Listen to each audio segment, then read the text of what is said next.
It finally happened. Dead Man's Curve. We didn't make it.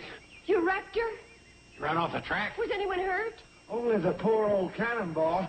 Oh, Kate. It was pitiful. There she was, lying on her side, gasping the last of her steam. Well, were you speeding? Kate, you know I always exercise caution on Dead Man's Curve. You were going 14 miles an hour. 13 at the most. I say 14. 13, 14, what difference does it make? The Cannonball wouldn't have gone off the tracks at that speed. My point exactly. Well, then, Would you care to speak up, Mr. Fireman? speak up about what? If I've told that man once, I've told him 100 times. You can rip up one railroad tie from the track and burn it in the firebox. You can rip up every other tie and burn it in the firebox, but you can't rip up 4 in a row. Something's going to give. So this morning at 8:04 on Dead Man's Curve, something gave. Well, I ain't all that much to blame. I wouldn't have burned 4 except them tires is full of wormholes. And tires full of wormholes burn like that. Especially when you got an engineer hollering, more steam, more steam. Boys, quarreling isn't going to do any good. Come on up and let's have a cup of coffee and figure this thing out. Come on. Cut it out. Come on up. I'll tell you what to do. Thanks for the coffee, Kate. Yeah, thanks a lot. Oh, still mention it, boys. Now, don't worry about the mail or your supplies. We'll still service you by handcart. I don't think I'll be needing much in the way of supplies. I don't imagine many guests will be coming out here on a handcart. Well, we'll be doing the pumping. It ain't hard. For you, it ain't hard. He does all the lifting up, and I do all the pushing down. Don't forget, I'm the one that sings row, row, row your boat to keep us in time. I'm sure it's a fine team effort. Well, look who's here. Back so soon? What's the matter? The Cannonball will be back in service before you know it. I took care of everything in Hooterville. Hooterville? You've been gone less than an hour. How could you get... What is that awful smell? I shrewdly remembered that Steve was crop dusting today, so I bummed a ride from him on his aeroplane. On the way back, we dusted Ed Albie's tomatoes, and the wind was blowing the wrong way. I was wondering why those flies hit the floor when you came through the door. And, Uncle Joe, before you wash up, how about crawling through the attic? It'll save us spraying for spiders. Any more remarks like that, and I won't tell you how I saved the Cannonball. Oh, well, I'm sorry, Uncle Joe. Why don't you, go over by the door and tell us? Well, go ahead, Uncle Joe. Tell us about the Cannonball. It's being saved because I had the presence of mind to call the CNFW Railroad and ask them if they had insurance on her.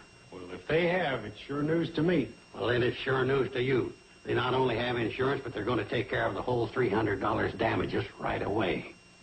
Joe, you and me have had our differences, but you're okay. That goes for me, too.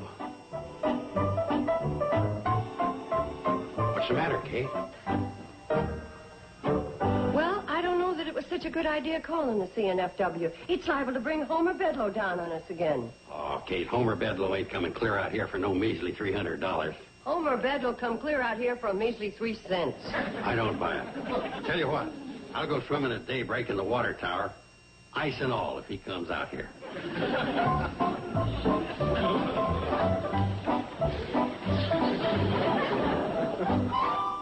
Greetings, Mr. Bedloe. I'll get my bathing suit and ice pick. Mr. Bedloe, why are you here? Why am I here? Why, my dear lady, when I heard that the good people of the Shady Rest were in distress, only one thought entered my mind. To come out and kick us while we're down. That hurts. However, I shall carry on, process the insurance claims, see that fair play is done. Wait a minute. You mean you're here to process the insurance claim to repair the Cannonball? Well, why else should I be here? I can think of 100 reasons. But believe me, helping us isn't one of them.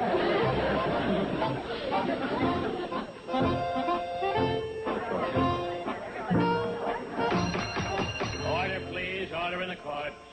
Well, Wait a minute, Mr. Bedloe. What do you mean order in the court? This isn't a court of law. Any dang fool can see it's a hotel lobby. Well, Mr. Bedloe? No, Mrs. Bradley, this is not a court of law per se.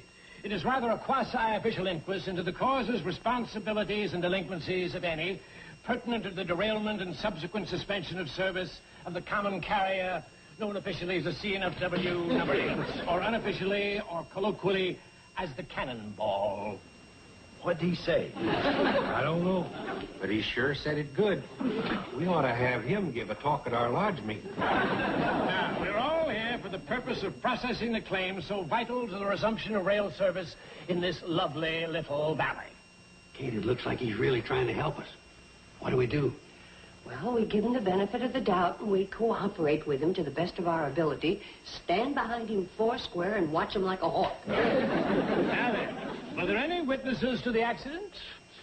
Oh, Mr. Pratt, Mr. Smoot, 2 witnesses. 3. 3? Yeah, me and Charlie and Earl Farley's cow. Earl Farley's cow couldn't be a witness, Floyd. She was standing right there by the track, clear-eyed as all get out. Well, I'll indicate that the cow was on the scene. Lillian Gish. Lillian Gish? Earl always names his cows after famous movie stars. Got a bull named Milton Sills. Oh, you ain't helping the man none. I thought it was. Seems to be a stickler for details. Well, now, when the Cannonball came around this dead man's curve, how fast was it going? 14 miles an hour. 13 miles an hour. Well, what was it, 14 or 13? Have it his way. Don't make no difference anyhow. We was gonna run off the track with all them ties missing. What did you say? What ties missing? 4 in a row, right where he ripped them up for fuel. Oh, what a pity. We haven't a leg to stand on. What's that? Well, obvious case of negligence on the train crew's part. Insurance will be denied. Case is closed. You mean you, as an official of the CNFW Railroad, are going to say that your own company was negligent? How can I be anything but honest? But that means the Cannonball will never run again. What a crying shame. Oh, they won't be working on the railroad.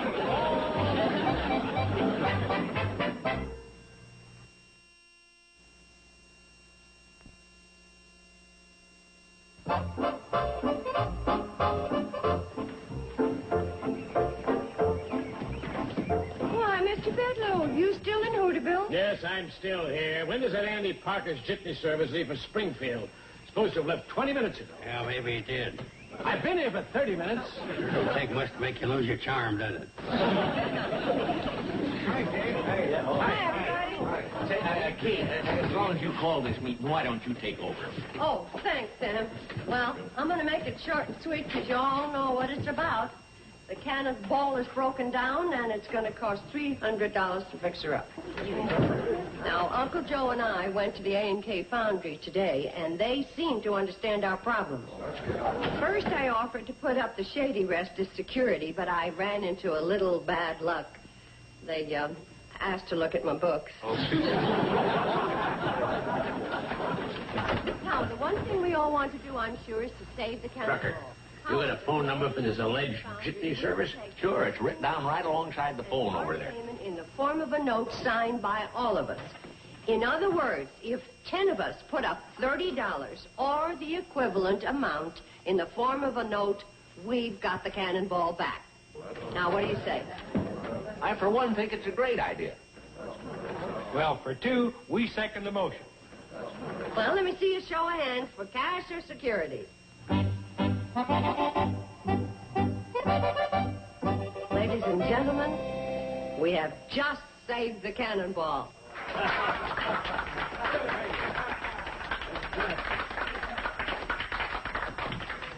You hear that, Bedloe? Shows you got to get up pretty early in the morning to get the best of Joe Carson in a business deal. What do you got to do with it? I was the first one to put up my hand. There you are, Mr. Bedloe. Here's your fare, Andy. This is Andy Parker? Yes?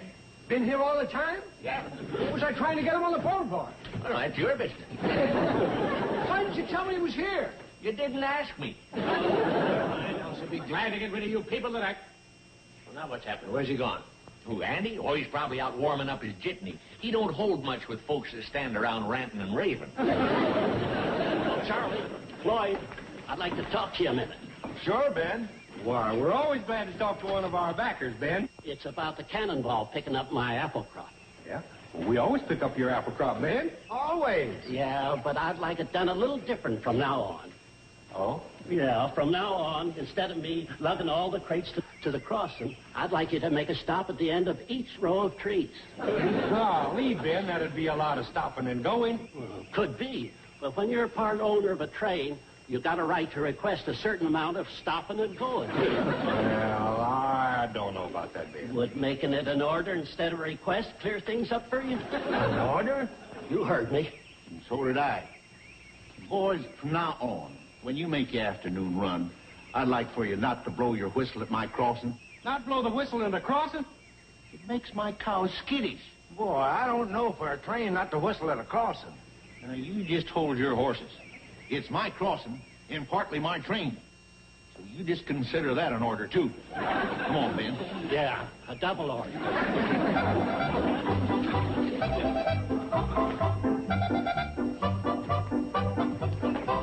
Are you coming?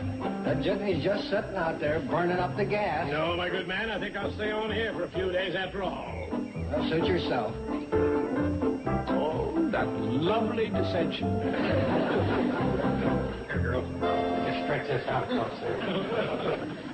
Doesn't it look good, Kate? We're going to hang it up at the Shady Rest Station. It's wonderful, Uncle Joe. This is a proud day, the return of the Cannonball. Oh, Mr. Bedlow, be careful of those steps. The carpet is loose. Kate, why'd you tell him to spoil everything? Aren't you a little premature with all this? What do you mean? You're assuming that your little band of incompetents will actually succeed. I say, let us see. Well, for your information, Mr. Bedlow, we have succeeded. Right at this moment, the Cannonball is preparing to leave Hooterville. On her remaiden voyage.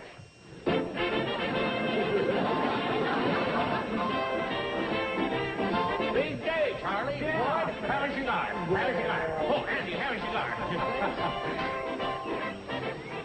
Hey, this is a big day, ain't it? Well, Sam ain't handed out cigars since the day he got the meat slice. No.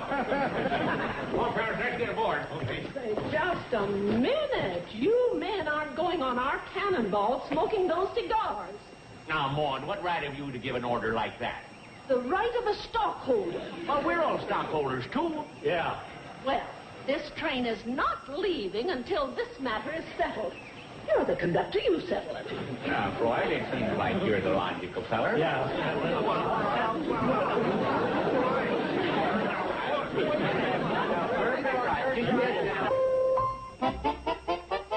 Aren't we too early? Well, you never can tell. Charlie might try to show off and make a record run. Look what I got for him in case he does.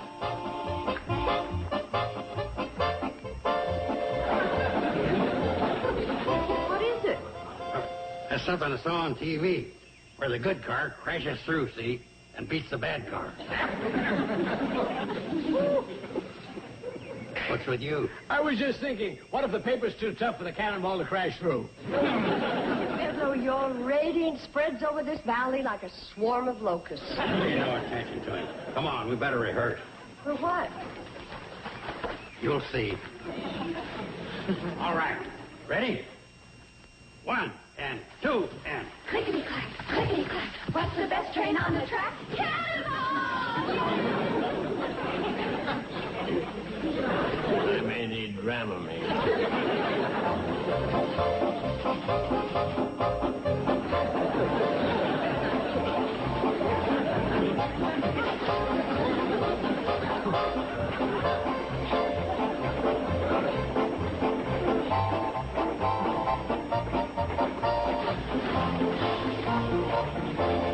What a way to enjoy a cigar.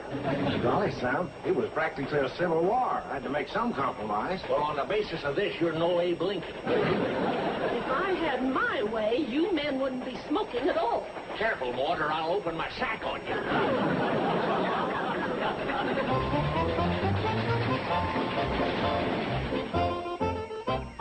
What do you suppose is keeping them?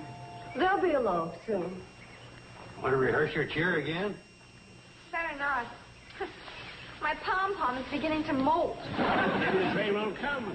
Maybe you took a wrong turn. The Cannonball will get here, and it'll get here on time. When's on time? When it gets here. I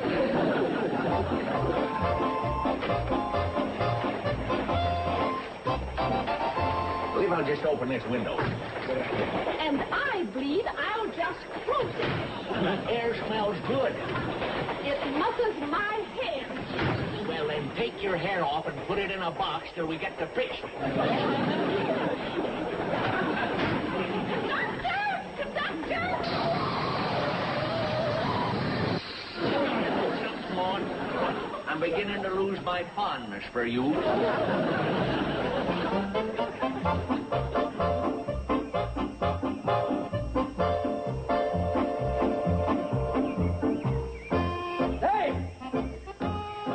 What do you think's coming down the track? What? Nothing.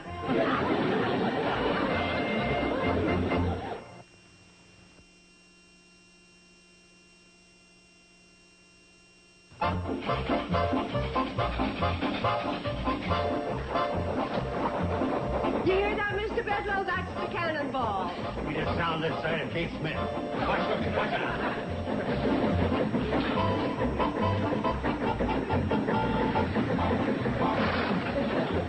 Hi, she broke through. 1, 2.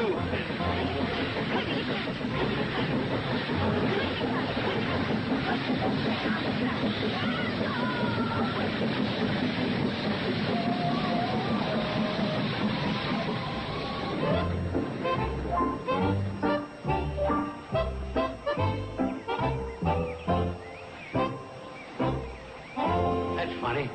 Maybe we ought to do it again. 1 and a 2. Wait a minute, Uncle Joe. Boys, what's the matter? This is a happy occasion. The worst run we ever had. The worst. Well, why? And where is everybody? Meeting in there. Eating over what? You name it, and they're meeting over it. Sam wants the windows up. Maud wants the windows down. Annie wants the seats forward. Hattie wants the seats backwards. The men want to smoke. The women don't want them to. Ben Miller says stop at every row of trees. Mosley says don't blow the whistle. Everybody telling us what to do. Us, with a combined 67 years of railroading, telling us how to run a train.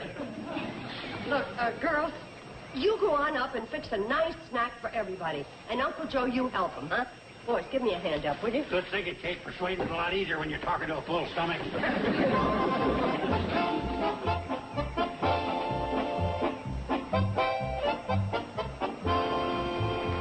You know, I don't blame you fellas feeling the way you do. I understand what you're going through. I'm glad somebody understands. Even if it's only you. That's all right. I don't bear a grudge. You know, we railroaders must stick together against them. What do you mean? What can we do? Well, I know what I'd do if I were you. What? Come with me.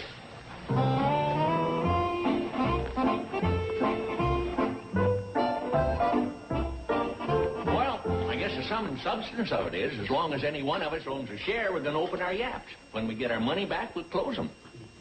And that about sums it up, huh?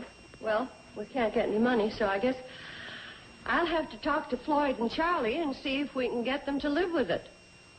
And knowing what gentlemen they are, I'm sure they'll cooperate. We quit? I wonder why they do a thing like that. Well, that's what I'd like to know. Floyd! Charlie! Floyd! Charlie! Hi, Kate. You want us? What are you doing up there? Enjoying our retirement. Enjoying it a lot. Retirement? Where did you get such a silly idea? We were advised by our counsel. Your counsel? How do, Miss Bradley? I might have known. Come out of there, you soggy Benedict Arnold. Boys, come down here. I want to talk to you. Have your people agreed to cease interfering in the railroad? Well, no. I thought not. Come, Charles, your turn to dive for the nickel. Wait a minute. Boys, if you don't come down out of there, I'm going to pull down that spout and drain every drop of water out of that tank. We'll hold the trump cards. Why not? Come on, men. What are you going to do, Kate? Oh, I don't know, but we can't let Homer Bedloe get away with this. That's for sure. Here they come. Boys...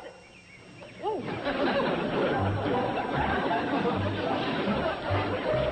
All right, Kate, we're covered. Oh, are you covered? These suits was all we could find in the baggage car. They're a little old-fashioned. You should have tried wearing Mills back. Now, just a minute. Don't let her intimidate you or change the subject. Mrs. Bradley, these men have had it. They're going to work for me on the main line and leave the Cannonball.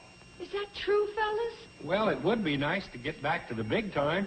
And folks was mean to us. Cramming here, you that thin-skinned? Look at the other side of it. If you had the rector, none of this would ever happen. Well, it wasn't our fault. Somebody else take up them ties? No, I took them. But I wasn't the worm that ate holes in them. Kate, that's the core of the whole matter. If there's any fault, it's them wormhole ties. You know you're right. And Mr. Bedloe, think what that means. What does it mean? Well, after all, the CNFW is the legal owner of the Cannonball. Well? And the legal owner is responsible for maintenance of the tracks. So? So, I'm afraid, Mr. Bedloe, your company is in for a whopper of a lawsuit. The Home Office hates that sort of thing. Ben Miller, he lost 3 crates of apples because they couldn't be delivered. Conrad Mosley told me he lost 8 cans of cream, had them go sour on waiting on the siding. And don't forget the widow Jenkins. She was all set to run off with a traveling salesman, and before she could get to Hooterville, he had traveled. You can hardly put a price on a broken heart. Mr. Bedloe, almost anybody in this valley could drum up a lawsuit against the CNFW. Even the Shady West lost business. Let's stick them for a bundle. Wait a minute. Isn't there something we can do? Something to clear up this whole ugly mess? Yes, Mr. Bedloe, there might be. Still interested. And you're 30. And Sam, yours.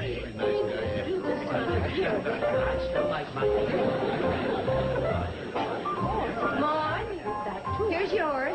Ben, here's yours. And Andy, there's yours. Still like Well, boys, the Cannonball is yours to run as you wish. Just as it's always been. Now, I hope you're satisfied. My pockets are empty. Oh, ain't that a shame? It sure is. Come on, Mr. Bedloe, we're going to help you out. What do you mean? How? We're all going to the water tower, and we'll help you dive for your nickel.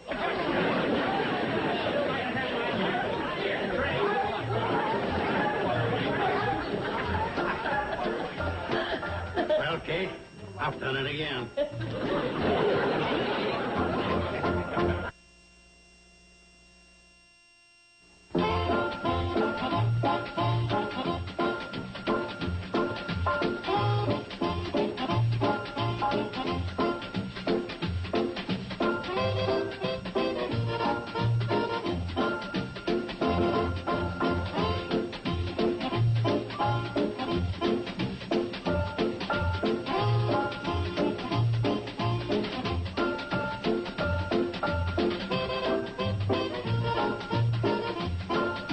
Petticoat Junction.